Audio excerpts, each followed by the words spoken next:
ਵਾਹਿਗੁਰੂ ਜੀ ਕਾ ਖਾਲਸਾ, ਵਾਹਿਗੁਰੂ ਜੀ ਕੀ ਫਤਿਹ। ਸਤਿਗੁਰੂ ਪਾਤਸ਼ਾਹ ਸਾਹਿਬ ਜੀ ਦੇ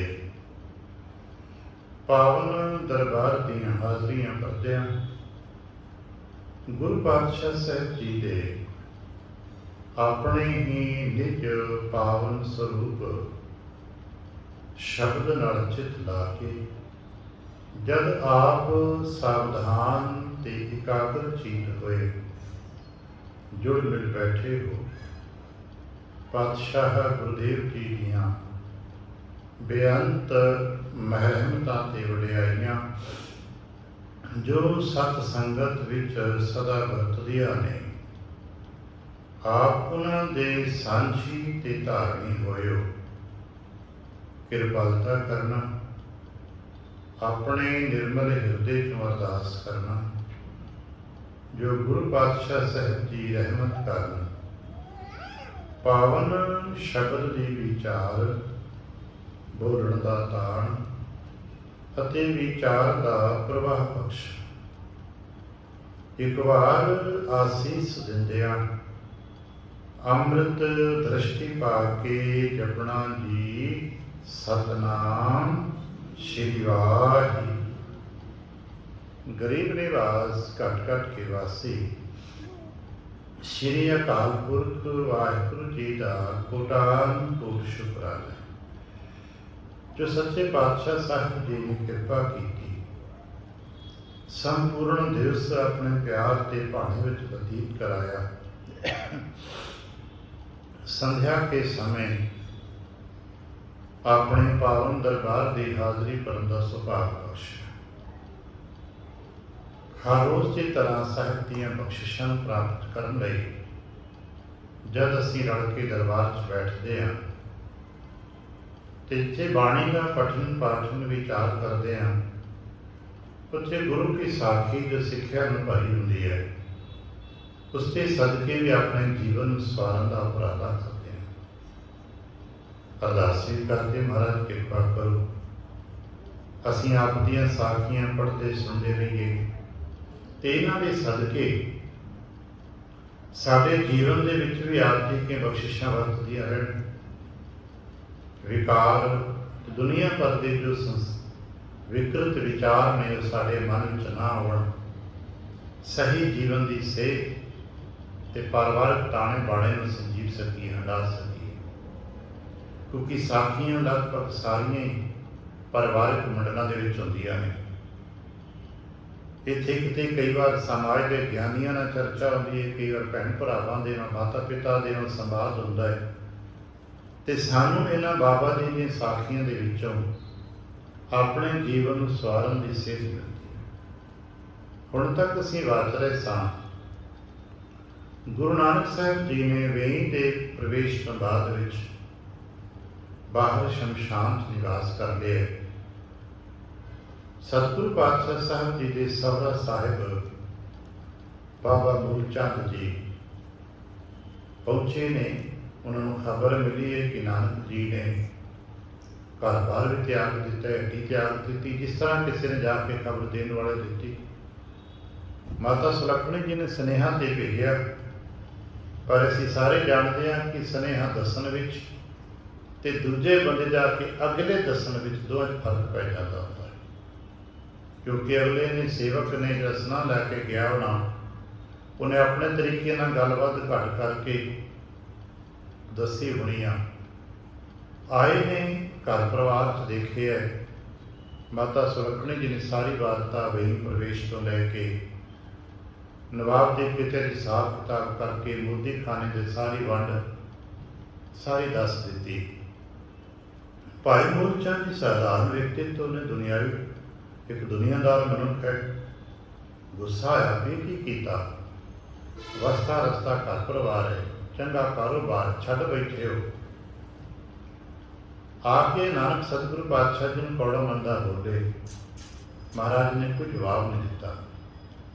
ਥੋੜਾ ਬੋਲ-ਬਾਲ ਕੇ ਚੁੱਪ ਕਰ ਗਏ, ਘਰ ਜਾ ਕੇ ਬਹਿ ਗਏ। ਨਾਲ ਆਏ ਸੀ ਇਹਨਾਂ ਦੇ ਪ੍ਰੋਹਤ ਸ਼ਿਆਮਾ ਜੀ, ਸਿਆਣੇ ਸੁਗੜੇ ਵਿਦਵਾਨ ਵਿਅਕਤੀ ਸਨ ਔਰ ਵਿਦਵਤਾ ਦੇ ਨਾਲ ਗੁਰੂ ਨਾਨਕ ਸਾਹਿਬ ਜੀ ਦੇ ਬਾਬਤ सुन चुके सन, क्योंकि पंडित हरदयाल जी दे नाल मुलाकात हुई तो उहदे विच बहुत कुछ जान चुके सन नानक सतगुरु जी की बाबत। इन्हां ने भाई मूल चंद जी का गुस्सा कुछ ठंडा किया, कहने लगे भाई कोई गल नहीं, काले नहीं पैदा बेटा, आपां जाके गलबात करते हैं। हुण उन्होंने आके गलबात आरंभ की सी, कुछ गल्लां संवादित होईयां।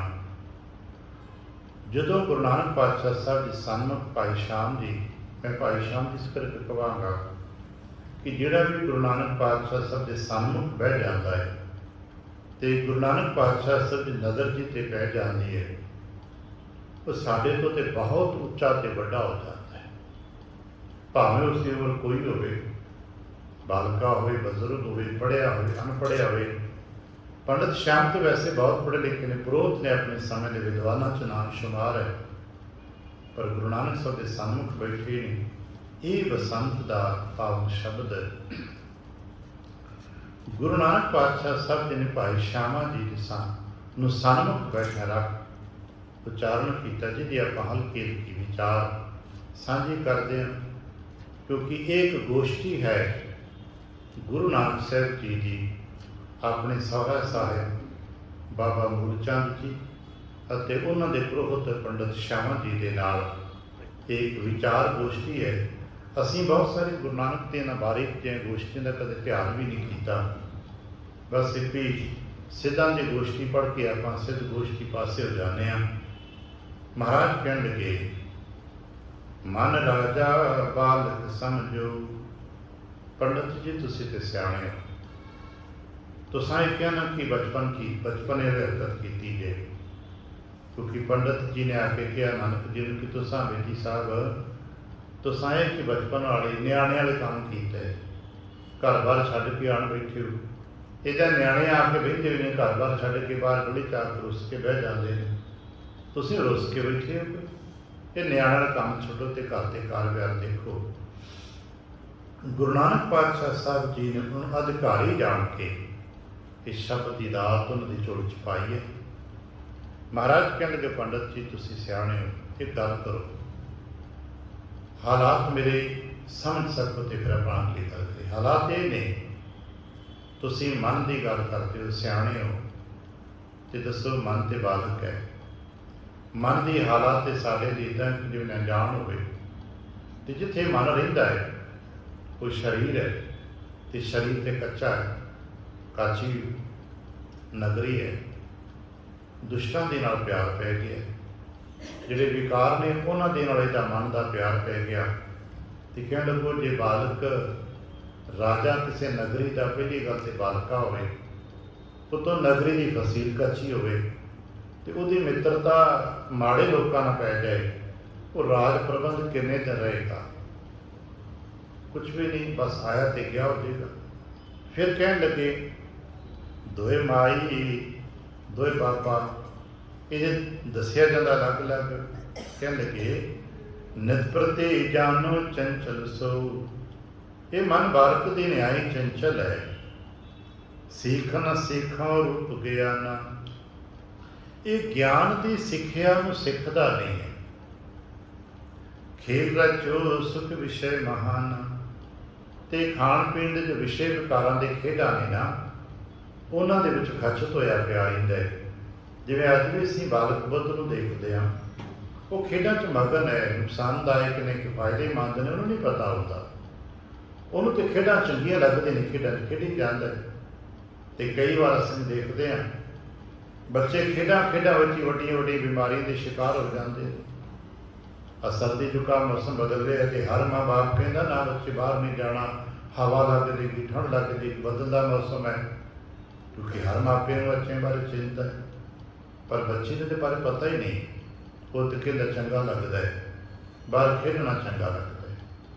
खेल के मन भी संसार के विचार विषय विकारां खेलना चंगा लगता है। तो पंडित जी काची नगरी मैं यह बादशाह, तो जिथे मन रहिंदा है ना, वो आले दुआले दीवारां ने ना पक्कियां नहीं, दीवारां कच्चियां ने। आज काल जे होए विनाशा, पता नहीं कदों ढह पैणियां ने। क्योंकि कच्चियां दीवारां का कोई भरोसा थोड़ा होंदा। नित थिर जानत कीन सनेहा, ते बालका तो न कच्चियां कंधां दे नाल भी पक्कियां मन के प्रेम करी जांदा, उन्हां नूं लिपी पोची जांदा। ढह काल भरे जग मेहा, जिवें कच्चियां कंधां मींह पैण ते ढह जांदियां ने, इसे तरह ही अज साडे शरीर रूपी नगरी है, ये समा काल दे नाल ढह जाना है। आए अचानक ये गल सारी, ते सारी अचानक किते मींह तगड़ा पै जाए तो गल जांदियां ने। ये काल का प्रभाव पिया ते गल जांदा। तब सोचियो है दुख मझारी, ते जदों शरीर गल जाता है, कमज़ोर हो जाता है, जदों शरीर तुरन जोगा नहीं रहिंदा, उस समय मनुख नूं चेतना ते आ जाती है, सोची ते आ जाती है, पर उदों कुछ कर नहीं सकता। बाबा फरीद साहब ने जिक्र कराया ना, अपने पाठ करते करते पढ़े न, फरीदा इन्नी निक्की जंगी है, थल डूंगर भावे ओम, भी इन्हां निक्की निक्की जंगा लत्तां दे नाल मैं पहाड़ चढ़ जाता सा, टोए टिब्बे सब टप गए। तो कहने लगे अज की हाल है? कहने लगे अज फरीदा तू जड़ा सैको हाँ थियो, अज पानी पींदा कुजा जो सराणे ते रखिया हुंदा है 100 कोह ते दूर लगदा है, क्योंकि जदों किसी बंदे तो उठिया ना जाता होवे ते भावें एक कदम ते चीज़ पई होवे, उहदे वास्ते 100 मील दूरी ते है, देख सकदा है, पकड़ ते नहीं सकदा। कहने लगे मेरे वास्ते 100 कोह ते है। इसी तरह कह लगे जदों शरीर कमज़ोर होता है, बंदे नूं समझ ते आ जाती है, पर उदों दुख ही बहुत होता है। पांच दुष्ट सो करत प्यार, फिर परेशान था कि मैं जो करना सी कीता नहीं, 5 विकारां दे नाल मेरा प्रेम पै गया। सो ते के नित काज बिगाड़, इन्हां 5 विकारां ने ही इहदे सारे काम बिगाड़ दिते ने। काम क्रोध अर लोभ पुन, मोह बली हंकार, कहते काम क्रोध लोभ ये बड़े बड़ी बली ने। इनसों करत्यो मीतता, भासंगत ते ख्वार, इन्हां विकारां दे नाल मन की मित्रता हो गई, नतीजन इन्हां दे दुष्प्रभावां दे करके, इन्हां की संगत करके ख्वार हो गया। लूटे मिलकर इसकी नगरी, ते ये 5 विकार मिल के इसकी जो आत्मक नगरी सी, जिथे गुणां दा वास होना सी, इन्हां लुट लई। नीत उजारे ईश उजागरी, ते ये नगरी जी करता ने बना के दिती सी, मानू भाई तू सुंदर शरीर लै, इस बहुत कुछ तत्त पा दिते, इंद्रियां दे दित्तियां, मन देता, होर इंतजामात करके सुंदर शरीर रचना रच के तुम दिती है, पर विकारा ने ये शुभ गुणों को लुट लिया। बिगड़ो अपनों जानियो नाही, ते इसनों नादानियां करके पता ही नहीं लगता कि मेरा अपना ही काम बिगड़ गया है। मात अविद्या दूजी माया, ते कहते ने ये अपनी माँ असल माँ जो तो भुल बैठा है, तो होरनां नूं माँ माँ कही जाता है। जिवें असीं कदे कदे वेखदे ने बच्चे खेडां च परच जाते हैं, अपने माता पिता दे कोल नहीं आउंदे, ते लालचां करके होरनां दे कुछड़ चढ़ी फिरदे ने। ते कहने कि इसे तरह ये जिहड़ा मन है ना, ये अविद्या दे कुछड़ चढ़ गया है, अविद्या नूं मां मन बैठा है, ते दूजा माया नूं मन मां वट बैठा है। अविद्या अते माया ये दोनों नूं इहने मां मन लिया है, दो माई दो मावां, मन दियां 2 मावां बन के बैठियां ने, एक अविद्या ते एक माया। इसे तरह कह लगे ईश जीव दोए पित जिन जाया, ते भुल गया अपने आप को कि मैं ते परमपिता परमेश्वर का ही स्वरूप सा, ते मन कदे तो ईश्वर नूं ते कदे अपने जीव रूप नूं ही अपना पिता मन बैठे। ये दोए माई दोए बापा जी नूं कही द्वै को जानो कुटिलता कारण, ये दोनों इस करके जानी बैठा है क्योंकि ये अंदर अविद्या भी है, माया का प्रभाव पै गया, जिहदे सदके ये मन अंदर ये अंदर कुटिलता के विचार भर गए ने, ਧੋਖਾ ਦੇਣ ਦੀ ਬਿਰਤੀ ਸਾਡੇ ਅੰਦਰ ਆ ਗਈ ਹੈ। ਤੇ ਧੋਖਾ ਦੇਣ ਦੀ ਬਿਰਤੀ ਕਰਕੇ ਮਨ ਕਦੇ ਕਿਸੇ ਨੂੰ ਆਪਣਾ ਕਹਿ ਦਿੰਦਾ, ਕਦੇ ਕਿਸੇ ਨੂੰ ਆਪਣਾ ਕਹਿ ਦਿੰਦਾ ਹੈ, ਕਦੇ ਕਿਸੇ ਦੇ ਮਗਰ ਤੁਰ ਪੈਂਦਾ, ਕਦੇ ਕਿਸੇ ਨੂੰ ਮਗਰ ਤੁਰ ਪੈਂਦਾ ਹੈ। ਜਿਵੇਂ ਅਸੀਂ ਕਦੇ ਕਦੇ ਨਿੱਕੇ ਨਿੱਕੇ ਬਾਲਕਾਂ ਦੇ ਖੇਡਣ ਦੇਖੀਦਾ, ਉਹ ਲਾਲਚ ਕਰਕੇ ਆਪਣਿਆਂ ਤੋਂ ਦੂਰ ਹਟ ਜਾਂਦਾ ਹੈ ਤੇ ਦੂਜਿਆਂ ਦੇ ਮਗਰ ਤੁਰ ਪੈਂਦਾ ਹੈ। ਇਸੇ ਤਰ੍ਹਾਂ ਇਹ ਦੂਜਿਆਂ ਦੇ ਮਗਰ ਤੁਰ ਪੈਂਦਾ ਹੈ। ਕਿਹ ਬਿਦ ਜਾਂ ਕੋ ਹੋਏ ਸਵਾਰ, ਤੇ ਜਦੋਂ ਇਹ ਆਪਣੇ ਨੂੰ ਭੁੱਲ ਗਿਆ, ਅਗਿਆਨਤਾ ਕਰਕੇ ਨਿਰਕੁਟਿਲਤਾ, ਧੋਖਾ, ਛਲ ਪੈਦਾ ਹੋ ਗਿਆ, ਇਹ ਦੂਜਿਆਂ ਨੂੰ ਮੰਨ ਬੈਠਾ ਹੈ, ਤੇ ਪੰਡਤ ਜੀ ਦੱਸੋ ਫਿਰ ਇਹਦਾ ਸ਼ੁਭ ਸੰਵਰਨਾ ਕਿਵੇਂ ਹੋਵੇਗਾ? ਕਰ ਵਿਚਾਰ ਸਿੱਖ ਵਨ ਮੁਝ ਦੀਜੈ। ਪੰਡਤ ਜੀ ਤੁਸੀਂ ਸਿਆਣੇ ਹਮੇਸ਼ਾ ਕਿਹਾ ਕਰਦੇ ਹੋ, ਜਿੰਨੇ ਵਿਦਵਾਨ ਜਾਣੇ, ਕਿ ਭਾਈ ਸਾਨੂੰ ਆਪਾ ਸਵਾਰਨਾ ਚਾਹੀਦਾ ਹੈ, ਆਪਣੇ ਮਨ ਨੂੰ ਸਾਵਧਾਨ ਕਰਨਾ ਚਾਹੀਦਾ ਹੈ, ਪਰਮਾਤਮਾ ਨਾਲ ਮਿਲਣਾ ਚਾਹੀਦਾ ਹੈ। ਤੇ ਦੱਸੋ ਫਿਰ ਇਸ ਤਰ੍ਹਾਂ ਦੇ ਮਾਹੌਲ ਵਿੱਚ ਮਨ ਦੇ ਤੌਰ 'ਤੇ ਪਰਮਾਤਮਾ ਦੇ ਨਾਲ ਸਾਡਾ ਮਿਲਾਪ ਕਿਵੇਂ ਹੋ ਸਕਦਾ ਹੈ? ਭੋ ਪੰਡਿਤ ਪ੍ਰਾਪਤ ਪ੍ਰਭ ਕੀਜੈ। ਪੰਡਤ ਜੀ ਪ੍ਰਭੂ ਦੀ ਪ੍ਰਾਪਤੀ ਕਿਵੇਂ ਹੋਵੇਗੀ? ਇਹ ਵਿਦ ਪਦ ਕਰ ਕਰੁਣਾ ਸਦਨਾ। ਇਹ ਬਚਨ ਕਹਿ ਕੇ ਜਗਤ ਗੁਰੂ ਨਾਨਕ ਪਾਤਸ਼ਾਹ ਸਾਹਿਬ ਜੀ ਮਸ਼ਟ ਕਰੀ ਕੁਨ ਪੰਕਜ ਬਦਨਾ। ਕੁਝ ਪਲਾਂ ਲਈ ਚੁੱਪ ਕੀਤੇ, ਮੂਲਾ ਬੋਲ ਸੁਨਤ ਅਸ, ਅਸ ਵਿਚਾਰ ਜੇ ਤੋਹੇ। ਭਾਈ ਮੂਲਾ ਜੀ ਜੋ ਕਿ ਦੁਨਿਆਵੀ ਵਿਅਕਤੀ ਸਨ, ਫਿਲਾਸਫੀ ਦੀ ਗੱਲ ਸਮਝ ਨਾ ਪਾਏ, ਇਹ ਪਕੜ ਨਹੀਂ ਰਹੇ, ਕਿਉਂਕਿ ਉਹ ਆਪਣੇ ਸ਼ੋਭ ਵਿੱਚ ਨੇ, ਆਪਣੇ ਕ੍ਰੋਧ ਵਿੱਚ ਨੇ, ਤੇ ਉਹਨਾਂ ਦੇ ਅੰਦਰ ਆਪਣੇ ਧੀ ਦਾ ਜੋ ਮੋਹ ਹੈ, ਆਪਣੇ ਪਰਿਵਾਰ ਪ੍ਰਤੀ ਜੋ ਸਾਡੇ ਮਨਾਂ 'ਚ ਆ ਜਾਂਦਾ ਭਾਵ ਇਹੋ ਜਿਹੇ ਵੀ ਇਹਦੇ ਕਰਕੇ ਮੇਰੇ ਪਰਿਵਾਰ 'ਚ ਦੁੱਖ ਆ ਗਿਆ, ਤੁਸੀਂ ਜੋ ਕੀਤਾ ਹੈ ਇਹ ਗਲਤ ਕੀਤਾ ਹੈ। ਕਹਿੰਦੇ ਕਿ ਜੇ ਇਹੋ ਜਿਹੇ ਹੀ ਵਿਚਾਰ ਸਨ, ਜਿਹੋ ਜਿਹਾ ਸਾਧਪੁਣੇ ਅੰਦਰ ਸੀ, ਤੇ ਫਿਰ ਕਿਉਂ ਤੋ ਵਿਆਹ ਕਰਵਾਏ, ਕਿਉਂ ਤੈ ਦੁੱਖ ਮੋਹੇ ਦੀਨ। ਤੁਸੀਂ ਵਿਆਹ ਹੀ ਨਹੀਂ ਸੀ ਕਰਾਉਣਾ, ਸਾਧ ਬਣ ਕੇ ਕਿਤੇ ਫਿਰਦੇ ਰਹਿੰਦੇ। ਅਗਰ ਇਹੋ ਜਿਹੇ ਕਰਤੱਵ ਕਰਨੇ ਸੀ, ਘਰ-ਬਾਰ ਛੱਡਣਾ ਹੀ ਸੀ, ਤੇ ਤੁਸੀਂ ਵਿਆਹ ਕਿਉਂ ਕੀਤਾ? ਤੁਸੀਂ ਮੇਰੀ ਬੱਚੀ ਦੇ ਨਾਲ ਸੰਬੰਧ ਕੀਤਾ, ਤੇ ਹੁਣ ਤੁਸੀਂ ਤੁਰ ਪਏ ਬਾਹਰ ਸੰਸਾਰ ਛੱਡ ਕੇ। ਇਹ ਚੰਗੀ ਗੱਲ ਤੇ ਨਹੀਂ ਨਾ। ਦਰਬ ਲੁਟਾਇਓ ਬਾਦ ਬਹੁਤ ਸੁੱਤੀ ਦਿਓ ਨਟਾਕ। ਤੁਸਾਂ ਧਨ ਵੀ ਪਤਾ ਲੱਗਾ ਵੰਡ ਦਿੱਤਾ, ਜਿਹੜਾ ਧਨ ਤੁਹਾਡਾ ਕਮਾਈ ਦਾ ਆਪਣਾ ਸੀ ਤੁਸੀਂ ਉਹ ਫਕੀਰਾਂ 'ਚ ਕਹਿਣ ਵੰਡ ਦਿੱਤਾ, ਧੀਆਂ ਪੁੱਤਰਾਂ ਵਾਸਤੇ ਵੀ ਨਹੀਂ ਰੱਖਿਆ। ਬਿਨ ਬਰੀੜਾ ਤਜ ਭਾਜਿਆ, ਪੁਨ ਕਹਿ ਸ਼੍ਰੀ ਮੁਖਵਾਕ। ਤੁਸੀਂ ਸਾਰਾ ਕੁਝ ਛੱਡ ਕੇ ਤਾਂ ਦਿੱਤਾ। ਕਿਤਨਾ ਵਿਚਾਰ ਕਰ ਲਿਆ ਕਿ ਆਪਣਾ ਪਰਿਵਾਰ ਛੱਡ ਕੇ ਮੈਂ ਚੱਲਿਆ। ਸਤਿਗੁਰੂ ਜੀ ਨੇ ਆਪਣੇ ਸਹੁਰਾ ਪਿਤਾ ਸਾਹਿਬ ਨੂੰ ਕੋਈ ਜਵਾਬ ਨਹੀਂ ਦਿੱਤਾ ਉਹਨਾਂ ਦੀ ਗੱਲਾਂ ਦਾ, ਕਿਉਂਕਿ ਸਮਾਂ ਉਹਨੂੰ ਜਵਾਬ ਦੇਣ ਦਾ ਨਹੀਂ ਸੀ, ਕਿਉਂਕਿ ਉਹ ਗੁੱਸੇ ਵਿੱਚ ਸਨ। ਹਾਂ, ਜਿਹੜੇ ਸ਼ਿਆਮਾ ਪੰਡਤ ਜੀ ਨਾਲ ਬੈਠੇ ਨੇ, ਉਹ ਉਹਨਾਂ ਦੇ ਬਚਨ ਬੜੇ ਬਾਰੀਕੀ ਨਾਲ ਸੁਣ ਰਹੇ ਨੇ।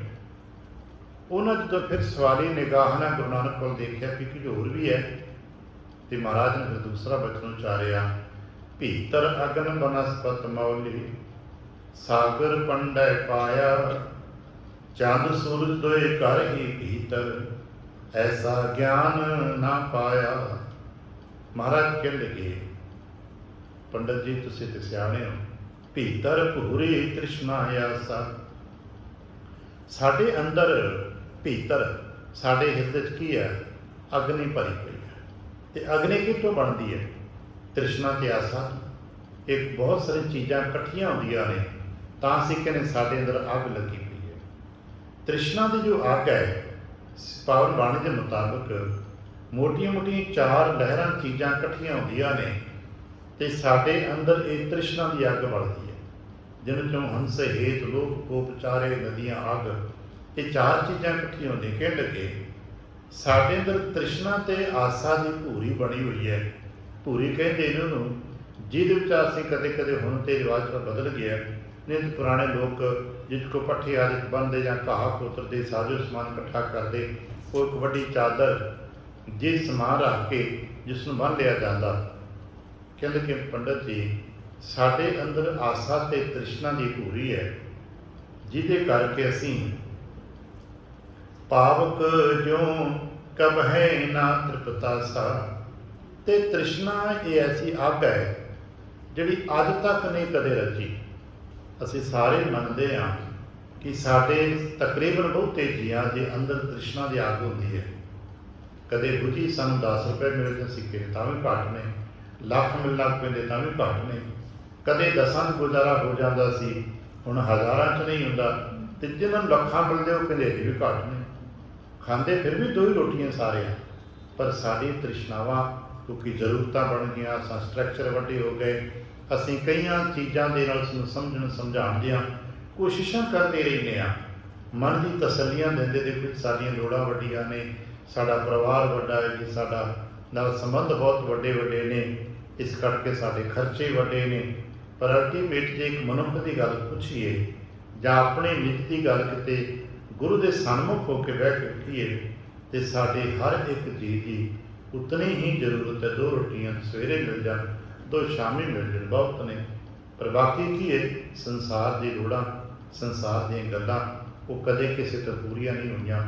ਅੱਜ ਤੱਕ ਅਸੀਂ ਐਸਾ ਕੋਈ ਵਿਅਕਤੀ ਲੱਭਣਾ ਔਖਾ ਹੈ ਜਿਹੜਾ ਕਦੇ ਦੇਖੋ ਜਿਵੇਂ ਸਾਰਾ ਪੂਰਾ ਕਰਤਾ, ਦੇਖੋ ਜਿਵੇਂ ਸਾਰੀਆਂ ਜ਼ਿੰਮੇਦਾਰੀਆਂ ਬਿਲਕੁਲ ਪੂਰੀਆਂ ਕਰਤੀਆਂ, ਐਸਾ ਲੱਭਣਾ ਔਖਾ ਹੋ ਜਾਂਦਾ ਹੈ। ਤੇ ਜੇ ਕੋਈ ਕਹੇ ਵੀ ਦੇ ਕਿ ਮੈਂ ਆਪਣੇ ਬੱਚੇ ਪਾਲ ਕੇ ਵਿਆਹ ਕੇ ਸੈੱਟ ਕਰਤੇ, ਫਿਰ ਪੁੱਛੀ ਜੀ ਹੁਣ ਬਸ ਕਹਿੰਦੇ ਕਿ ਅਜੇ ਵੀ ਨਹੀਂ, ਤੇ ਹੋਰ ਕੁਝ ਕਰਨਾ ਹੈ, ਅੱਜ ਤੇ ਕਰਨਾ ਬਾਕੀ, ਹੁਣ ਤੇ ਮਸਾਂ ਫ੍ਰੀ ਹੋਏ ਆ।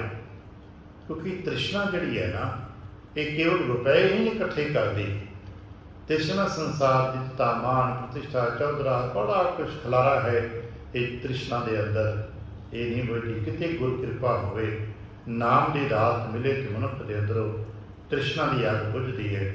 ਅਸੀਂ ਪੜ੍ਹਦੇ ਹੁੰਦੇ ਹਾਂ, ਤ੍ਰਿਸ਼ਨਾ ਬੁਝੈ ਹਰਿ ਕੈ ਨਾਮ, ਕਹਿ ਲਗੇ ਸਹਿਸ ਮੰਗ ਪੁਨ ਮੰਗ ਹਜ਼ਾਰਾਂ। ਕਦੇ 10 ਦੀ ਮੰਗ, ਫਿਰ 100 ਦੀ ਮੰਗ, 100 ਦੀ ਮੰਗ ਹੋਈ ਕਿ 1000 ਦੀ ਮੰਗ, ਲੱਖ ਹੋਏ ਤੋ ਕੋਟਿ ਪਰ। ਹੌਲੀ ਹੌਲੀ ਲੱਖ ਮਿਲਣ ਲੱਗ ਪਿਆ, ਲੱਖ ਤੋਂ ਕਰੋੜ ਤੇ ਪਹੁੰਚ ਗਿਆ। ਅਰਬ ਖਰਬ ਤੋਂ ਤ੍ਰਿਪਤੈ ਨਾਹੀਂ। ਬਾਤ ਹੌਲੀ ਹੌਲੀ ਚਲਦਿਆਂ ਅਰਬਾਂ ਖਰਬਾਂ ਤੱਕ ਪਹੁੰਚ ਜਾਂਦਾ ਹੈ। ਰਾਜੇ ਅਰਬਾਂ ਖਰਬਾਂ ਤੱਕ ਪਹੁੰਚੇ ਹੋਏ ਨੇ, ਪਰ ਕੀ ਇਹ ਅਰਬਾਂਪਤੀ ਬੰਦਿਆਂ ਨੂੰ ਪੁੱਛੀ ਵੀ ਬਸ ਹੁਣ ਕਮਾਈ ਛੱਡ ਕੇ ਤੁਸੀਂ ਬਹਿ ਜਾਓਗੇ? ਕਿ ਲੱਗੇ ਨਹੀਂ, ਹੁਣ ਤੇ ਮਸਾਂ ਸੈਟਿੰਗ ਹੋਈ ਸਨ। ਕਰ ਵਿਚਾਰ ਦੇਖੋ ਮਨ ਮਾਹੀ।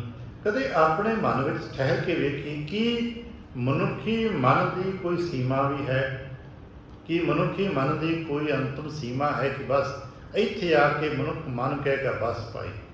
ਹਾਸੇ ਚੁਟਕਲਿਆਂ ਦੇ ਇੱਕ ਨਿੱਕੀ ਜਿਹੀ ਚੁਟਕਲਾ ਸੁਣਾਉਂਦੇ ਹੁੰਦੇ ਫਿਲਾਸਫੀ ਦੇ ਵਿੱਚ ਕਿ ਜਦੋਂ ਕਿਤੇ ਦੇਵਤਿਆਂ ਦੀ ਸਭਾ ਲੱਗੀ, ਦੇਵਤਿਆਂ ਦੀ ਸਭਾ ਦੇ ਵਿੱਚ ਕੋਈ ਬੰਦਾ ਦੇਵਰਾਜ ਇੰਦਰ ਦੇ ਕੋਲ ਚਲਾ ਗਿਆ ਵੀ ਮੈਨੂੰ ਕੁਛ ਦਿਓ। ਪੁੱਛਿਆ ਕਿਤਨਾ ਕੁ ਚਾਹੀਦਾ ਹੈ? ਕਹਿਣ ਲੱਗਾ ਜਿਤਨਾ ਮੈਂ ਚੁੱਕ ਸਕਾਂ ਦੇ ਦਿਓ। ਇੰਦਰ ਨੇ ਕੁਬੇਰ ਨੂੰ ਕਿਹਾ ਤੇ ਵਿਚਾਰਾ ਜੋ ਖੱਪਰ ਜਿਹਾ ਹੀ ਫਿਰਦਾ ਨਾ, ਇਹਦਾ ਧਨ ਦੇ ਨਾਲ ਮੋਹਰਾਂ ਦੇ ਜੋ ਤੇਰੇ ਕੋਲ ਰਤਨ ਨੇ, ਇਹਦਾ ਖੱਪਰ ਭਰ ਕੇ ਦੇ ਭਾਈ ਬਹੁਤ ਹੈ। ਇਹ ਕੁਬੇਰ ਕੋਲ ਚਲਾ ਗਿਆ। ਕੁਬੇਰ ਕੋ ਇੰਦਰ ਦਾ ਸੁਨੇਹਾ ਚਲ ਗਿਆ ਵੀ ਇਹਦਾ ਖੱਪਰ ਭਰ ਦੇ। ਕੁਬੇਰ ਨੂੰ ਲਿਆ ਕੇ ਟੋਕਰੀਆਂ ਭਰ ਕੇ ਉਹਦੇ ਖੱਪਰ 'ਚ ਪਾਉਣਾ ਸ਼ੁਰੂ ਕਰਤਾ। ਕਹਿੰਦੇ ਨੇ ਕੁਬੇਰ ਕੋਲ 9 ਨਿਧੀਆਂ ਹੁੰਦੀਆਂ ਨੇ, 9 ਪ੍ਰਕਾਰ ਦੇ ਖਜ਼ਾਨੇ ਮੰਨੇ ਜਾਂਦੇ ਨੇ। ਉਹ 9 ਦੀਆਂ 9 ਨਿਧੀਆਂ ਖਜ਼ਾਨੇ ਪਾਉਂਦਾ ਗਿਆ, ਅਖੀਰ ਖੱਪਰ ਮੁੱਕਿਆ ਹੀ ਨਾ, ਖੱਪਰ ਭਰਿਆ ਹੀ ਨਾ ਹੁੰਦਾ। ਕੁਬੇਰ ਹੈਰਾਨ ਹੋ ਗਿਆ ਵੀ ਮੇਰੇ ਕੋਲੋਂ ਤੇ ਦੁਨੀਆ ਦੇ ਵੱਡੇ ਵੱਡੇ ਰਾਜੇ ਰੱਜ ਜਾਂਦੇ ਨੇ, ਪਰ ਇਹ ਸਾਧੂ ਜਿਹਦੇ ਕੋਲ ਹੈ ਕੀ? ਅਗਾਂਹ ਕੇ ਵੇਖਿਆ ਤੇ ਮਨੁੱਖ ਦਾ ਖੋਪੜੀ ਨੂੰ ਉਸਨੇ ਪੁੱਠਾ ਕਰਕੇ ਖੱਪਰ ਬਣਾਇਆ ਤੇ ਮਨ ਦਾ ਲੇਪ ਕੀਤਾ ਹੋਇਆ। ਕੁਬੇਰ ਕਹਿਣ ਲੱਗਾ ਇਹ ਤਾਂ ਮੈਥੋਂ ਨਾ ਭਰਿਆ ਕਦੇ, ਮੇਰੇ ਵਰਗੇ ਸੈਂਕੜੇ ਕੁਬੇਰ ਆ ਜਾਣ, ਮਨੁੱਖ ਦੇ ਮਨ ਨੂੰ ਅਸੀਂ ਨਹੀਂ ਰਜਾ ਸਕਦੇ। ਜੇ ਤੂੰ ਰਜਣਾ ਹੈ ਤੇ ਸਾਡੇ ਦੇਵਤਿਆਂ ਦਾ ਚੱਕਰ ਛੱਡ ਤੇ ਭਗਵਾਨ ਪੂਜਾ। ਸਾਡੇ ਦੇਵੀ ਦੇਵਤਿਆਂ ਦੇ ਕੋਲੋਂ ਤੂੰ ਨਹੀਂ ਰਜਦਾ।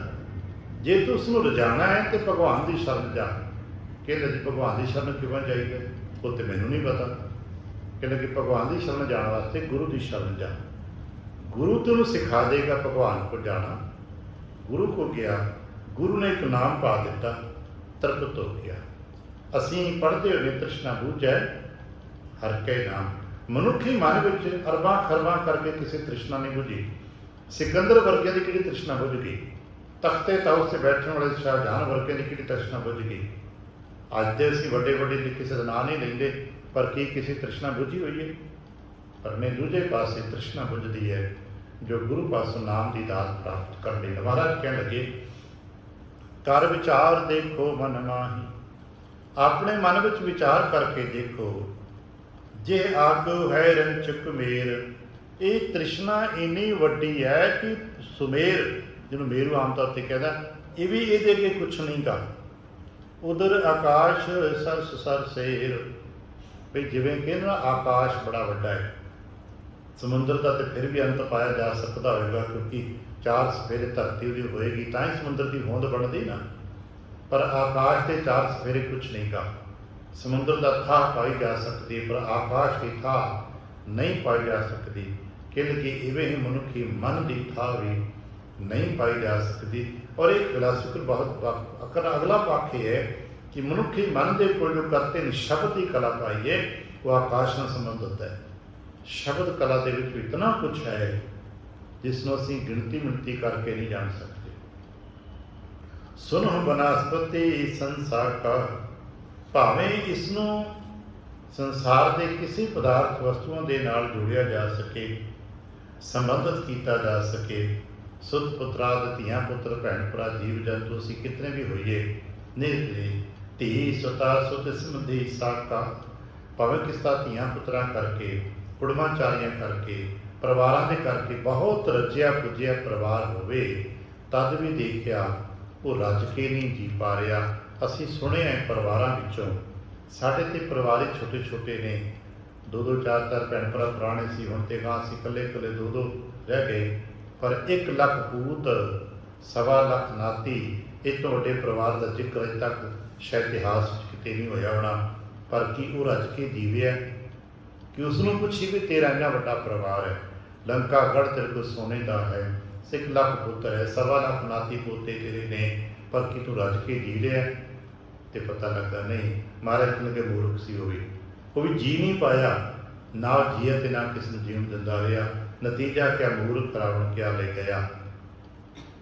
ਜਿਉਂ ਤਿੰਨ ਤਨ ਬ੍ਰਿਧ ਹੋਏ ਤਿੰਨ ਬਾਤਾ, ਕਿਉਂ ਜਿਉਂ ਜਿਉਂ ਇਹ ਤਨ ਵੱਡਾ ਹੁੰਦਾ ਜਾਂਦਾ, ਤਿਉਂ ਤਿਉਂ ਮਨੁੱਖ ਦੀ ਤ੍ਰਿਸ਼ਨਾ ਵੱਡੀ ਹੁੰਦੀ ਜਾਂਦੀ। ਨਿਸਬਾਸੁਰ ਜਿਨ ਮਹਿ ਮਨ ਖਾਦਾ, ਤੇ ਦਿਨ ਰਾਤ ਮਨੁੱਖੀ ਮਨ ਇਸ ਤ੍ਰਿਸ਼ਨਾ ਦੇ ਤਾਣੇ ਬਾਣੇ ਦੇ ਵਿੱਚ ਉਲਝਿਆ ਰਹਿੰਦਾ ਹੈ। ਮੁਕਤੇ ਤਿਨ ਕੋ ਕਬ ਨਹੀਂ, ਫਸਿਓ ਜੋ ਬੈਸ ਬਿਹਾਏ। ਇਸ ਤਰ੍ਹਾਂ ਜਿਉਂਦੇ ਹੋਏ ਮਨੁੱਖ ਦੀ ਕਦੇ ਮੁਕਤੀ ਨਹੀਂ ਹੁੰਦੀ। ਉਹ ਤ੍ਰਿਸ਼ਨਾ ਦੇ ਚੱਕਰ 'ਚ ਆਪਣੇ ਆਲੇ ਦੁਆਲੇ ਲਪੇਟਾਂ ਲਪੇਟੀ ਜਾਂਦਾ ਹੈ। ਇਸੇ ਕਰਕੇ ਬਹੁਤ ਸਾਰੇ ਵਿਦਵਾਨ ਸਾਡੇ ਸਧਾਰਨ ਜੀਆਂ ਦੀ ਇਹਨਾਂ ਦਾ ਹਾਲਤਾਂ ਨੂੰ ਰੇਸ਼ਮ ਦੇ ਕੀੜੇ ਦੇ ਨਾਲ ਤਸ਼ਬੀਹ ਦਿੰਦੇ ਨੇ ਕਿ ਸਾਨੂੰ ਇਹ ਸਭ ਚੀਜ਼ਾਂ ਪਹਿਲਾਂ ਚੰਗੀਆਂ ਲੱਗਦੀਆਂ ਨੇ, ਪਰ ਬਾਅਦ ਵਿੱਚ ਆਪਣੇ ਬਣਾਏ ਹੋਏ ਜਾਲ ਹੀ ਸਾਡੇ ਵਾਸਤੇ ਜੀਅ ਦਾ ਜੰਜਾਲ ਬਣ ਜਾਂਦੇ ਨੇ। ਜਿਵੇਂ ਰੇਸ਼ਮ ਦੇ ਕੀੜੇ ਨੂੰ ਜਦੋਂ ਖਾ ਪੀ ਕੇ ਪੱਤੇ ਤਰਪਤ ਹੁੰਦਾ ਹੈ, ਅਤੇ ਉਹ ਆਪਣੀ ਲੰਬਾਈ ਦੇ ਮੁਤਾਬਕ ਆਪਣੇ ਤਨ ਦੇ ਆਲੇ ਦੁਆਲੇ ਆਪਣੇ ਮੁੱਖ 'ਚੋਂ ਕੋਈ ਤਾਰ ਲਪੇਟਦਾ ਹੈ ਅਤੇ ਚੰਗਾ ਲੱਗਦਾ। ਕੋਮਲ ਦੀ ਰੇਸ਼ਮੀ ਤਾਰ ਆਪਣੇ ਤਨ ਦੇ ਆਲੇ ਦੁਆਲੇ ਲਪੇਟਦਾ ਹੈ, ਉਹਨੂੰ ਚੰਗਾ ਲੱਗਦਾ ਹੈ। ਹੌਲੀ ਹੌਲੀ ਉਹ ਕੱਸੀ ਜਾਣ ਲੱਗ ਪੈਂਦੀ ਹੈ। ਆਰੰਭਕ ਦੌਰ ਵਿੱਚ ਥੋੜ੍ਹਾ ਜਿਹਾ ਕਸਾਓ ਵੀ ਚੰਗਾ ਲੱਗਦਾ ਹੈ, ਵੀ ਵਾਹ ਆਰਾਮ ਹੈ, ਟਾਈਟ ਹੈ, ਪਰ ਤਾਰ ਲਪੇਟਦਾ ਰਹਿੰਦਾ ਹੈ। ਅਤੇ ਸਭ ਨੂੰ ਪਤਾ ਫਿਰ ਇੱਕ ਦਿਨ ਆਉਂਦਾ ਹੈ ਉਹ ਤਾਰ 'ਤੇ ਲਿਪਟ ਜਾਂਦੀ ਹੈ, ਪਰ ਉਹ ਵਿੱਚੋਂ ਨਿਕਲ ਨਹੀਂ ਸਕਦਾ, ਵਿੱਚ ਹੀ ਮਰ ਜਾਂਦਾ ਹੈ। ਇਸੇ ਤਰ੍ਹਾਂ ਸੰਸਾਰ ਦੇ ਬਹੁਤੇ ਜੀਅ ਜਿਹੜੇ ਪਕੜ ਨਹੀਂ ਛੱਡ ਪਾਉਂਦੇ, ਉਹ ਸੰਸਾਰ 'ਚ ਐਸਾ ਲਿਪਟਦੇ ਨੇ, ਐਸਾ ਲਿਪਟ ਚਾਹੁੰਦੇ ਨੇ ਕਿ ਮੁੜ ਕੇ ਸੰਸਾਰ ਨੂੰ ਛੱਡ ਹੀ ਨਹੀਂ ਪਾਉਂਦੇ। ਸ਼ਾਇਦ ਇਸੇ ਕਰਕੇ ਅਧਿਆਤਮਕ ਮੰਡਲਾਂ ਦੇ ਵਿੱਚ ਨਾਰੀਅਲ ਦੇ ਫਲ ਨੂੰ ਸ਼੍ਰੀ ਫਲ ਕਹਿ ਕੇ ਮੱਥਾ ਟੇਕਿਆ ਜਾਂਦਾ ਹੈ। ਸਭ ਨੂੰ ਪਤਾ ਹੈ ਕਿ ਨਾਰੀਅਲ ਫਲ ਜਿਉਂ-ਜਿਉਂ ਪੱਕਦਾ ਹੈ, ਤਿਉਂ-ਤਿਉਂ ਆਪਣੇ ਕਵਰ ਨੂੰ, ਆਪਣੇ ਖੋਲ ਨੂੰ ਛੱਡਦਾ ਜਾਂਦਾ ਹੈ। ਜਿੰਨਾ ਕੱਚਾ ਹੁੰਦਾ ਹੈ, ਉਹਨਾਂ ਆਪਣੇ ਖੋਲ ਦੇ ਨਾਲ ਮਜ਼ਬੂਤੀ ਨਾਲ ਜੁੜਿਆ ਹੁੰਦਾ ਹੈ। ਕੱਚੇ ਨਾਰੀਅਲ 'ਚੋਂ ਗਿਰੀ ਤੋੜ ਕੇ ਕੱਢਣੀ ਬੜੀ ਔਖੀ ਲੱਗਦੀ ਹੈ, ਪਰ ਸਭ ਨੂੰ ਪਤਾ ਹੈ ਕਿ ਜਿਤਨਾ ਪੱਕ ਜਾਂਦਾ ਹੈ, ਫਿਰ ਪੱਕ ਕੇ ਗਿਰੀ ਵੱਖਰੀ ਅਤੇ ਖੋਲ ਵੱਖਰਾ ਹੋ ਜਾਂਦਾ ਹੈ। ਯਾਦ ਰੱਖਣਾ, ਅੱਜ ਤੱਕ ਜਿਹੜਾ ਅਸੀਂ ਆਪਣੇ ਘਰ ਵੇਖਿਆ ਨਾ 10 ਵਾਰੀ, ਗੁਰੂ ਨਾਨਕ ਪਾਤਸ਼ਾਹ, ਸਹਿਜ ਪਾਤਸ਼ਾਹ ਦਸ਼ਮੇਸ਼ ਤੱਕ 10 ਵਾਰ ਨਾਰੀਅਲ ਰੱਖ ਕੇ ਮੱਥਾ ਟੇਕਿਆ, ਉਹ ਕੱਚਾ ਨਹੀਂ ਹੈ, ਉਹ ਬਿਲਕੁਲ ਪੱਕਾ ਹੋਇਆ ਨਾਰੀਅਲ ਹੈ। ਪੱਕੇ ਨਾਲ ਰੱਖਿਆ ਜਾਂਦਾ ਹੈ। ਪੂਜਾ ਵਿੱਚ ਜੋ ਸਨਾਤਨ ਮੰਦਰ ਦੀ ਕੋਈ ਥਾਂ ਦੀ ਪੂਜਾ ਹੈ, ਤੇ ਬਿਲਕੁਲ ਸ਼ੁੱਧ ਪੱਕਾ ਜਟਾਜੂਟ ਨਾਲ ਰੱਖਿਆ ਜਾਂਦਾ ਹੈ। ਦਾ ਭਾਵ ਹੈ ਕਿ ਜੋ ਮਾਇਆ ਵਿੱਚ ਰਹਿੰਦਾ ਹੋਇਆ ਪ੍ਰਪੱਕ ਹੋ ਕੇ ਛੱਡ ਦਿੰਦਾ ਇਸ ਸੰਸਾਰ ਨੂੰ, ਸੁੱਖ ਹੈ ਨਹੀਂ। ਇਸੇ ਤਰ੍ਹਾਂ ਆਤਮਿਕ ਗਿਆਨੀ ਸੰਸਾਰ ਦੇ ਵਿੱਚ ਹੀ ਰਹਿੰਦਾ ਹੈ, ਪਰ ਪਕੜ ਸਾਰੀ ਛੱਡ ਪੈਂਦਾ ਹੈ। ਨਹੀਂ ਤੇ ਸੰਸਾਰ ਦੇ ਵਿੱਚ ਜਿਹੜੇ ਰਹਿਣ ਵਾਲੇ ਨੇ ਉਹ ਸੰਸਾਰ ਨਾਲ ਐਸਾ ਲਿਪਟਦੇ ਨੇ ਕਿ ਛੱਡ ਹੀ ਸਕਦੇ। ਪਾਤਸ਼ਾਹ ਕਹਿਣ ਲੱਗੇ, ਸਾਗਰ ਪ੍ਰਾਤਮ ਪਿੰਡ ਮੈਂ ਭਾਵੇਂ ਸੋ ਮੁਕਤਾ ਆਏ। ਵੇਖਣ ਨੂੰ ਲੱਗਦਾ ਚਾਹਤ ਦੀ ਵੀ ਮੈਂ ਸਾਰੇ ਸੰਸਾਰ ਨੂੰ ਹੀ ਆਪਣੇ ਲਪੇਟ 'ਚ ਬੰਨ੍ਹ ਸਾਗਰ ਪੰਡੇ ਪਾਇਆ, ਵੀ ਪੰਡ ਕਹਿੰਦੇ ਨੇ ਵੀ ਪੰਡ ਵੱਜੀ। ਤ੍ਰਿਸ਼ਨਾ ਦੀ ਭੂਰੀ ਚਾਦਰ ਇੰਨੀ ਵੱਡੀ ਕੋਸ਼ਿਸ਼ ਕਰਦਾ ਖਿਲਾਰਨ ਦੀ ਕਿ ਸਾਰੇ ਸੰਸਾਰ ਨੂੰ, ਸਾਰੇ ਸਾਗਰ ਨੂੰ ਹੀ ਮੈਂ ਬੰਨ੍ਹ ਕੇ ਪਾ ਦੇਵਾਂ, ਪਰ ਮਹਾਰਾਜ ਕਹਿੰਦੇ ਐਸਾ ਨਹੀਂ ਹੁੰਦਾ, ਐਸਾ ਕਦੇ ਤੱਕ ਹੋਇਆ ਨਹੀਂ। ਕਹਿੰਦੇ ਕਿ ਘਟ ਮਹਿ ਚੰਦ ਸੂਰਜ ਪ੍ਰਕਾਸ਼ਾ, ਇਹ ਸਭ ਲਪੇਟਣ ਦੇ ਚੱਕਰ 'ਚ ਰਹਿ ਗਿਆ। ਇਸ ਨੂੰ ਪਤਾ ਹੀ ਲੱਗਾ ਕਿ ਮੇਰੇ ਅੰਦਰ ਚੰਦ ਤੇ ਸੂਰਜ ਦਾ ਪ੍ਰਕਾਸ਼ ਡਲਕਾ ਮਾਰਦਾ ਪਿਆ ਸੀ। ਹੋਏ ਗਿਆਨ ਤੋਂ ਸਭ ਕਿਛ ਭਾਸਾ, ਤੇ ਜਦੋਂ ਕਿਤੇ ਪੱਕ ਗਿਆ, ਗਿਆਨ ਹੋ ਗਿਆ, ਤੇ ਫਿਰ ਪਤਾ ਲੱਗਾ ਕਿ ਮੈਂ ਜੋ ਚੀਜ਼ਾਂ ਲੱਭਦਾ ਕਰਦਾ ਸਾਂ ਉਹ ਤਾਂ ਸਭ ਕੁਛ ਮੇਰੇ ਕੋਲ ਪਹਿਲਾਂ ਪਿਆ ਸੀ। ਮੈਂ ਬਾਹਰ ਹੀ ਤਲਾਸ਼ ਕਰਿਆ। ਸਾਨੂੰ ਦੱਸਿਆ ਗਿਆ ਸਭ ਕੁਛ ਘਰ ਮੈਂ ਬਾਹਰ ਨਹੀਂ, ਸਭ ਕੁਛ ਘਰ ਦੇ ਵਿੱਚ ਹੈ, ਪਰ ਅਸੀਂ ਅਗਿਆਨਤਾ ਸਭ ਕੁਛ ਬਾਹਰੋਂ ਤਲਾਸ਼ਦੇ ਹਾਂ। ਮਹਾਰਾਜ ਕਹਿਣ ਲੱਗੇ, ਨਾਭ ਕਮਲ ਮੰਦਿਰਤ ਵਿਪਰੀਤਾ, ਤੇ ਸਾਡੇ ਅੰਦਰ ਜੋ ਕਰਤੇ ਦੀ ਬਹੁਤੇ ਬਾਰੀਕ ਜਿਹੀਆਂ ਗੱਲਾਂ, ਜੋ ਫਿਲਾਸਫਿਕਲ ਪੱਖ ਨੇ, ਜਿਨ੍ਹਾਂ ਦਾ ਬਹੁਤ ਸਾਰਾ ਪੱਖ ਸਰੀਰ ਵਿਗਿਆਨ ਦੇ ਨਾਲ ਸੰਬੰਧ ਰੱਖਦਾ ਹੈ। ਸਰੀਰ ਵਿਗਿਆਨ ਦਾ ਇੱਕ ਪੱਖ ਤੇ ਡਾਕਟਰਾਂ ਦੇ ਕੋਲ ਹੈ, ਜਿਹੜਾ ਸਰੀਰ ਦਾ ਸਰਜਰੀਆਂ ਕਰਦੇ ਨੇ ਹਿਕਮਤ ਵਿੱਚ, ਆਯੁਰਵੇਦ ਮੁਤਾਬਕ, ਜਾਂ ਅੱਜ ਆਪਾਂ ਸਰਜਨ ਤੇ ਹੋਰ ਦੁਨੀਆ ਭਰ ਦੇ ਡਾਕਟਰ ਨੂੰ ਕਹਿ ਰਹੇ ਹਾਂ। ਸਰੀਰ ਵਿਗਿਆਨ ਦਾ ਜੋ ਰੂਹਾਨੀ ਪੱਖ ਹੁੰਦਾ ਹੈ, ਜਿਸ ਉੱਤੇ ਯੋਗੀਆਂ ਨੇ ਬੜਾ ਕੰਮ ਕੀਤਾ ਹੈ, ਜਿਸ ਦਾ ਜ਼ਿਕਰ ਕਿਤੇ ਕਿਤੇ ਗੁਰਬਾਣੀ 'ਚ ਮਿਲਦਾ ਹੈ, ਜਿਹਨੂੰ ਮਹਾਰਾਜ ਕਹਿੰਦੇ ਸਰੀਰ ਦੇ ਸਾਡੀ ਸੁਰਤ ਹੈ, ਮੱਤ ਹੈ, ਬੁੱਧ ਹੈ, ਮਨ ਹੈ, ਸਾਡੀ ਨਾਭੀ ਹੈ, ਸਾਡਾ ਹਿਰਦਾ ਹੈ। ਇਹ ਬਹੁਤ ਸਾਰੇ ਅੰਗ ਨੇ ਜੋ ਸੂਖਸ਼ਮ ਮੰਡਲ ਵਿੱਚ ਨੇ। ਸਰੀਰਕ ਤੌਰ 'ਤੇ ਅਸੀਂ ਜੇ ਆਪਣੇ ਠੀਕ ਕੇ ਦਿਲ ਕਹਿੰਦੇ ਨੇ, ਦਿਲ ਨੂੰ ਹਿਰਦਾ ਵੀ ਲਿਖ ਦਿੰਦੇ ਹਾਂ, ਪਰ ਜੋ ਗੁਰਮਤ ਵਿੱਚ ਹਿਰਦਾ ਵਰਤਿਆ ਜਾਂਦਾ ਹੈ ਉਹ ਕੇਵਲ ਮਾਸ ਦਾ ਲੋਥੜਾ ਹਿਰਦਾ ਨਹੀਂ ਹੈ, ਕਿਉਂਕਿ ਅੱਜ ਕੱਲ੍ਹ ਤੇ ਬਦਲਿਆ ਜਾ ਰਿਹਾ ਹੈ। ਪਰ ਜਦੋਂ ਗੁਰਮਤ ਹਿਰਦਾ ਕਹਿੰਦੇ ਸੂਖਸ਼ਮ ਸਰੀਰ ਦੀਆਂ ਗੱਲਾਂ ਹੁੰਦੀਆਂ ਨੇ, ਉਹ ਹੈ ਸਰੀਰ ਦੇ ਨਾਲ ਸੰਬੰਧਿਤ ਹੀ, ਪਰ ਸੂਖਸ਼ਮ ਨਾਲ ਸੰਬੰਧਿਤ ਹੁੰਦੀਆਂ। ਮਹਾਰਾਜ ਕਹਿਣ ਲੱਗੇ, ਜਿਵੇਂ ਇਸ ਸਾਡੇ ਬਾਹਰਲੇ ਸਰੀਰ ਦੀ ਸਾਰੀ ਬਣਤਰ ਦਾ ਕੇਂਦਰ ਸਾਡੀ ਨਾਭੀ ਹੁੰਦੀ ਹੈ। ਸਿਆਣੇ ਮੰਨਦੇ ਨੇ ਕਿ ਜਨਮ ਤੋਂ ਪਹਿਲਾਂ ਸਾਡੀ ਜੋ ਰਚਨਾ ਆਰੰਭ ਹੋਈ ਉਹ ਨਾਭੀ ਦੇ ਆਲੇ ਦੁਆਲੇ ਤੋਂ ਆਰੰਭ ਹੋਈ। ਹੌਲੀ ਹੌਲੀ ਸਾਨੂੰ ਮਾਂ ਤੋਂ ਹੀ, ਨਾਭੀ ਦੇ ਸਦਕੇ ਹੀ ਸਾਨੂੰ ਸਵਾਸ ਤੇ ਖੁਰਾਕ ਮਿਲਦੀ ਰਹੀ। ਅਸਾਂ ਦਾ ਆਪਣੀ ਮਾਂ ਦੇ ਨਾਲ ਸੰਬੰਧ ਨਾਭੀ ਤੇ ਨਾੜੂ ਦੇ ਸਦਕੇ ਹੀ ਜੁੜਿਆ ਰਿਹਾ। ਇਸੇ ਕਰਕੇ ਅਧਿਆਤਮਿਕ ਮੰਡਲ ਦੇ ਵਿੱਚ ਨਾਭ ਕਮਲ ਮੈਂ ਬ੍ਰਹਮਾ ਜੇ ਇਹ ਸਾਰਾ ਜ਼ਿਕਰ ਕੀਤਾ ਜਾਂਦਾ ਹੈ, ਕਿਉਂਕਿ ਨਾਭੀ ਤੋਂ ਜੀਵਨ ਦੀ ਉਤਪੱਤੀ ਮੰਨੀ ਜਾਂਦੀ ਹੈ। ਮਹਾਰਾਜ ਕਹਿਣ ਲੱਗੇ, ਇਹ ਨਾਭੀ ਜਿਵੇਂ ਤੁਸੀਂ ਕਮਲ ਮੰਨਦੇ ਹੋ ਨਾ, ਲੇਕਿਨ ਹੋਇਆ ਕੀ ਹੈ, ਗੁਰਬਾਣੀ ਜ਼ਿਕਰ ਬਹੁਤ ਥਾਂ ਤੇ ਇੱਕ ਕਮਲ ਦਾ, ਜੋ ਸਾਡੇ ਅੰਦਰ ਹਿਰਦੇ ਕਮਲ ਕਰਕੇ ਦਾ ਜ਼ਿਕਰ ਹੈ। ਹਾਲਾਂਕਿ ਅਸੀਂ ਕਦੇ ਕਿਸੇ ਸਰਜਨ ਨੂੰ ਹੋਰ ਪੁੱਛੀਏ ਵੀ ਤੂੰ ਕਿਤੇ ਅੰਦਰ ਕਮਲ ਵੇਖਿਆ, ਤੇ ਨਹੀਂ ਭਾਈ, ਇਹ ਵੇਖਣ ਵਾਲਾ ਨਹੀਂ, ਕੋਈ ਸਰਜਨ ਨਹੀਂ ਦੇਖ ਸਕਦਾ।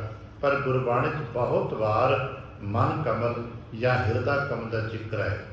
ਪਰ ਹਿਰਦੇ ਕਮਲ ਦੇ ਬਾਬਤ ਮਹਾਰਾਜ ਜ਼ਿਕਰ ਨਾ ਹੁੰਦਾ ਭਾਂਡ ਹੈ, ਜਿਵੇਂ ਕਿਤੇ ਇਸੇ ਕਿਤੇ ਖਿੜਿਆ ਹੋਇਆ ਕਮਲ ਕਹਿੰਦੇ ਨੇ।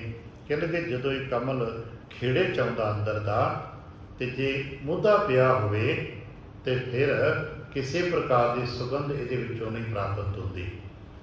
ਸਿਆਣੇ ਮੰਨਦੇ ਨੇ ਸਾਡੇ ਬਹੁਤੇ ਜੀਆਂ ਦੀ ਇਸ ਗਿਆਨ ਕਮਲ ਦੀ ਜੋ ਡਾਇਰੈਕਸ਼ਨ ਹੈ, ਉਹਦੀ ਹੈ ਬੁੱਧੀ ਪਈ ਹੋਈ ਹੈ। ਜਿਵੇਂ ਖਿੜਨ ਤੋਂ ਪਹਿਲਾਂ ਕਮਲ ਮੁੱਦਾ ਹੁੰਦਾ, ਜਿਨ੍ਹਾਂ ਨੇ ਤਲਾਬਾਂ ਦੇ ਵਿੱਚ, ਜੋ ਅਸੀਂ ਕੁਦਰਤੀ ਤਲਾਬ ਕਿਨੇ ਵੱਡੇ ਵੱਡੇ ਸਰੋਵਰ ਜਿੱਥੇ ਕਮਲ ਖਿੜਦੇ ਨੇ, ਉਹਨਾਂ ਵੇਖਿਆ ਹੋਵੇਗਾ। ਸੂਰਜ ਉਦੋਂ ਤੋਂ ਪਹਿਲਾਂ ਇੱਕ ਕਮਲ ਦੇ ਸੰਪੁਟ ਬੰਦ ਹੁੰਦਾ ਹੈ ਤੇ ਮੁੱਦਾ ਹੋਇਆ ਹੁੰਦਾ ਹੈ। ਜਿਉਂ-ਜਿਉਂ ਸੂਰਜ ਦੀ ਲੋੜ ਨਿਕਲਦੀ ਹੈ, ਇਹ ਹੌਲੀ ਹੌਲੀ ਸਿੱਧਾ ਹੁੰਦਾ ਹੈ। ਸਿੱਧਾ ਹੋਣ ਤੋਂ ਬਾਅਦ ਇਹ ਖਿੜਨਾ ਸ਼ੁਰੂ ਕਰਦਾ ਹੈ। ਇਸ ਅਵਸਥਾ ਨੂੰ ਮਾਨਸਿਕ ਤੌਰ 'ਤੇ ਉਨਮਨੀ ਅਵਸਥਾ ਵੀ ਕਹਿੰਦੇ ਨੇ। ਤੇ ਜਿੰਨਾ ਚਿਰ ਸੂਰਜ ਨਹੀਂ ਨਿਕਲਦਾ, ਉਹਨਾਂ 'ਚ ਇਹ ਕਮਲ ਮੁੱਦਾ ਰਹਿੰਦਾ ਹੈ, ਤੇ ਮੁੱਦਾ ਹੋਣ ਕੇ ਸਿੱਧਾ ਜ਼ਮੀਨ ਵੱਲ ਤੇ ਪਾਣੀ ਵੱਲ ਆਕਰਸ਼ਿਤ ਰਹਿੰਦਾ ਹੈ। ਮਹਾਰਾਜ ਕਹਿੰਦੇ ਕਿ ਸਾਡੇ ਸਾਰਿਆਂ ਦੇ ਅੰਦਰ ਇਹ ਇੱਕ ਮੁੱਦਾ ਕਮਲ ਪਿਆ ਹੈ, ਤੇ ਜਦੋਂ ਕਮਲ ਮੁੱਦਾ ਹੁੰਦਾ ਹੈ ਨਾ, ਉਹਨਾਂ ਚਿਰ ਮਨੁੱਖ ਦੀਆਂ ਬਿਰਤੀਆਂ ਵਿਕਰਿਤ ਹੁੰਦੀਆਂ ਨੇ, ਕਿਉਂਕਿ ਸਾਡੇ ਕਮਲ ਬਹੁਤਿਆਂ ਦੇ ਮੂਧੇ ਨੇ ਜੀ, ਖਿੜੇ ਨਹੀਂ। ਇਸ ਕਰਕੇ ਸਾਡੀਆਂ ਬਿਰਤੀਆਂ ਵਿਕਰਤ ਨੇ। ਸਾਡੀ ਬਿਰਤੀ 'ਚ ਕਾਮ, ਕ੍ਰੋਧ ਇਹਨਾਂ ਦਾ ਜ਼ਿਆਦਾ ਪ੍ਰਭਾਵ ਹੈ। ਹੌਲੀ ਹੌਲੀ ਅਵਸਥਾ ਬਦਲਦੀ ਹੈ, ਲੋਭ ਦਾ ਪ੍ਰਭਾਵ ਵੱਧਦਾ ਹੈ। ਹੌਲੀ ਹੌਲੀ ਅਵਸਥਾ ਵੱਧਦੀ ਹੈ, ਮਨੁੱਖ ਦੇ ਅੰਦਰ ਮੋਹ ਦਾ ਪ੍ਰਭਾਵ ਵੱਧਦਾ ਹੈ। ਹੌਲੀ ਹੌਲੀ ਅਵਸਥਾ ਬਦਲਦੀਆਂ ਨੇ, ਮਨੁੱਖ ਨੂੰ ਆਪਣੇ ਸ਼ੁਭ ਗੁਣਾਂ ਦਾ, ਕਾਮ ਕ੍ਰੋਧ ਨੂੰ ਛੱਡਣ ਦਾ ਅਹੰਕਾਰ ਵਧਣ ਲੱਗ ਪੈਂਦਾ ਹੈ, ਅਤੇ ਜਦੋਂ ਪੂਰੀ ਤਰ੍ਹਾਂ ਸਿੱਧਾ ਹੋ ਜਾਂਦਾ ਹੈ, ਫਿਰ ਇਹ ਪੰਜੇ ਬਿਰਤੀਆਂ ਪਿੱਛੇ ਰਹਿ ਜਾਂਦੀਆਂ ਨੇ, ਅਤੇ ਇਹਦਾ ਪ੍ਰਭਾਵ ਉਹ ਤਾਂ ਸ਼ੁਭ ਗੁਣਾਂ ਵੱਲ ਹੋਣ ਲੱਗ ਪੈਂਦਾ ਹੈ। ਆ ਸਤਸੰਗਤ ਵਿੱਚ ਅਭਿਆਸ ਦੇ ਸਦਕੇ ਇਹ ਦਿਸਦਾ ਨਹੀਂ ਕਿਸੇ ਨੂੰ, ਪਰ ਸੁੱਤੇ ਸੀ ਸਾਡਾ ਬਦਲਾਅ ਹੁੰਦਾ, ਟਰਨ ਹੁੰਦਾ ਹੈ। ਆਪਣੇ ਆਪ ਨੂੰ ਕਦੇ ਸਮਝਣਾ ਹੋਵੇ ਤਾਂ ਇਹ ਸਮਝ ਸਕਦੇ ਹਾਂ ਕਿ ਅੱਜ ਤੋਂ ਕੁਝ ਸਮਾਂ ਪਹਿਲਾਂ ਸਾਡੇ ਅੰਦਰ ਕ੍ਰੋਧ, ਕਾਮ ਦਾ ਪ੍ਰਭਾਵ ਕੈਸਾ ਸੀ, ਫਿਰ ਹੌਲੀ ਹੌਲੀ ਲੋਭ ਆਦਿ ਕੈਸਾ ਆਇਆ, ਹੁਣ ਕਿਸ ਮੁਕਾਮ 'ਤੇ ਬੈਠੇ, ਸਾਡੇ ਅੰਦਰ ਕਿਹੜਾ ਪ੍ਰਭਾਵ ਹੈ। ਅਤੇ ਜਿਹੜਾ ਵੀ ਪ੍ਰਭਾਵ ਸਾਡੇ ਅੰਦਰ ਹੈ, ਸਮਝ ਲੈ ਸਾਡੇ ਕਮਲ ਦਾ ਡਾਇਰੈਕਸ਼ਨ ਅੱਜ ਉੱਥੇ ਹੀ ਖੜਾ ਹੋਇਆ। ਕਹਿਣ ਲੱਗੇ, ਜਿਉਂ ਪ੍ਰਕਾਸ਼ ਹੋਏ ਨਰ ਚੀਤਾ, ਜਦੋਂ ਸੂਰਜ ਚੜ੍ਹਦਾ ਹੈ ਅਤੇ ਪ੍ਰਕਾਸ਼ ਸੂਤੇ ਤੇ ਵਿਗਸੇ ਪ੍ਰਗਾਸੂ, ਸਿੱਧਾ ਹੋ ਕੇ ਫਿਰ ਵਿਗਸਦਾ ਹੈ, ਫਿਰ ਪ੍ਰਕਾਸ਼ਿਤ ਹੋ ਜਾਂਦਾ ਹੈ। ਅਤੇ ਜਦੋਂ ਕਮਲ ਖਿੜਦਾ ਹੈ ਨਾ, ਫਿਰ ਉਹਦੇ 'ਚ ਸੁਗੰਧ ਉੱਡੇਗੀ ਨਾ। ਜਿੰਨਾ ਚਿਰ ਕਮਲ ਖਿੜੇਗਾ ਨਹੀਂ, ਉਹ 'ਚ ਸੁਗੰਧ ਨਹੀਂ ਉੱਡੇਗੀ। ਜਦੋਂ ਸਾਡਾ ਅੰਦਰ ਖੇੜਾ ਆਉਂਦਾ ਹੈ ਅਤੇ ਫਿਰ ਉਦੋਂ ਪ੍ਰਕਾਸ਼ਿਤ ਕਮਲ ਖਿੜਨਾ, ਜਿਉਂ-ਜਿਉਂ ਖਿੜਨਾ ਸ਼ੁਰੂ ਕਰਦਾ ਹੈ, ਤਿਉਂ-ਤਿਉਂ ਹੋਇ ਤਬ ਗਿਆਨ ਅਗਿਆਨ ਬਿਨਾਸ਼ੂ, ਤਿਉਂ-ਤਿਉਂ ਇਹਦੀ ਸੁਗੰਧ ਫੈਲਣੀ ਸ਼ੁਰੂ ਹੁੰਦੀ ਹੈ, ਇਹਦਾ ਅਗਿਆਨ ਮਿਟਣ ਲੱਗ ਪੈਂਦਾ ਹੈ, ਇਹਨੂੰ ਗਿਆਨ ਪ੍ਰਾਪਤ ਹੋਣ ਲੱਗ ਪੈਂਦਾ ਹੈ। ਸੋ ਗਿਆਨ ਗੁਰ ਬਿਨ ਨਹੀਂ ਪਾਇਆ, ਇਹ ਗਿਆਨ ਅੱਜ ਤੱਕ ਕਿਸੇ ਨੂੰ ਗੁਰੂ ਤੋਂ ਬਿਨਾਂ ਨਹੀਂ ਜੇ ਪ੍ਰਾਪਤ ਹੋਇਆ।